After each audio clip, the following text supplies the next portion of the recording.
wala pa na kayong pera eh. Mag-iigit kayo dito.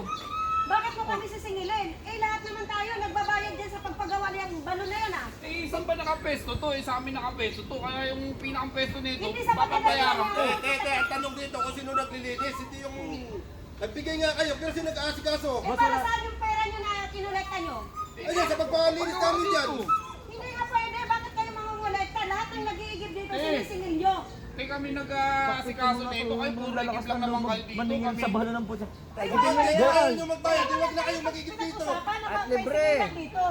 Eh, sa amin nakapesto yung ano, yung balon. Sa amin Boss, nakapesto. hindi porket nakapeso sa inyo yung balon, putya. Pare-parehas tayo nagpagawa niyan. Babayad. Hindi nga, ang sinisingil nga namin, yung sa paglilinis nga. Eh pwede naman kami maglinis din yan eh. Hindi lang naman kayo po pwede maglinis yan eh. Sabihin nyo kung gusto nyo magpatulong para maglilinis din kami, hindi maniningil kayo. Ano maglilinis? Nasaan kayo? Hindi naman kayo. Nandito lang magkakapit bahay lang tayo. Pwede naman kayo magtawag dito ah. Ano maglilinis dito? Ba't araw-araw ba kayo naglilinis dyan? Bakit magkano yung... Sobra Lagi kayo naman- pala kayo pangulekta. Magkano yung ano yung... Hindi ko ayaw nyo magbayad, huwag na kayong magigit dito. Oh, yun naman na lang. Kung hindi kayo magbabayad, sa iba kayo magigib. Magbabawalan daw tayo, eh kasama kami dyan magbabawalan tayo. Boss, pare-parehas tayo naghati-hati sa pagpapagawa Balon niyan. sa amin nakapesto sa lupa namin. Kasi porke sa inyo lang nakatapat yung ano eh. Kaya kung hindi kayo magbabayad, eh yung sa iba na kayo magigib. Paris lang kayo squatter Hindi dito, mga kaya huwag manak, mong eh. sabihin na lupa nyo to dito. Kailan kayo dito gumastos eh? Sa iba na lang kayo. Ang inaano nga namin dito, gumastos nga kayo. Kailan pa kayo nagbigay dito? Porke kinakaya-kaya nyo lang yung mga taga dito, gaganyanin nyo yung mga tao Ano dito. to nga kasi nagpapalinis kami dito. Ginawa nyo ng negosyo to kuya. Ginagawa nyo negosyo yung balon na yan. Nakatawa nyo, hindi kayo magtrabaho. Sa amin naman nakalupa, sa amin naman nakapesto yung balon ah.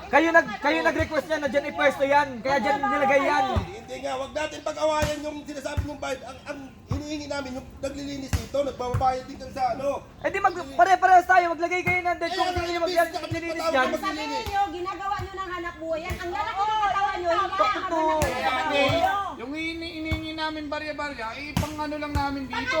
Di, Pang maintenance o hindi nyo ba alam bawal yung ginagawa ninyo? Pagdating sa may ayusin dyan, pati kami naman. Eh, pag lilinisin na, tatawagin kayo, hindi naman kayo mga nagpupunta. Bawal yung, Lagi nyo sinasabi, bawal yung busy ginagawa kayo. ninyo, naniningil Ano kayo ng tawagin ano sa nyo, balon. ngunita kayo bahay-bahay. Paano Pag may nung... maglilinis dyan. O sunod-sunod na. Tay, buti Hindi, hindi. Hindi kami magbabayad. Bayad ko, bibigyan mo. Bakit Magbayad kayo ko. makikip dito? Magbayad na nga kayo. Hawakan mo yan. Hindi. Para Kayo kayong magigip dito. nakakaloko. Barya lang Trabaho ang kayo hinihingi ng namin, maayos. dadamot nyo pa. Bakit to?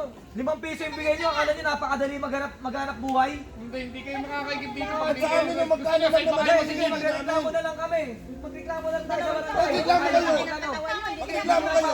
Magreklamo talaga kami. Tayo sa barangay. Hindi naman kayo nagpagawa yan eh. Lahat naman tayo dito. Pare- Puro kayo dito. Hindi naman kayo tumutulong sa paglilinis dito. Reklamo kayo. Ang laki ng katawan mo, magtrabaho kayo. Huwag mo ibigay yung Ikaw ang timba. hanap buhay.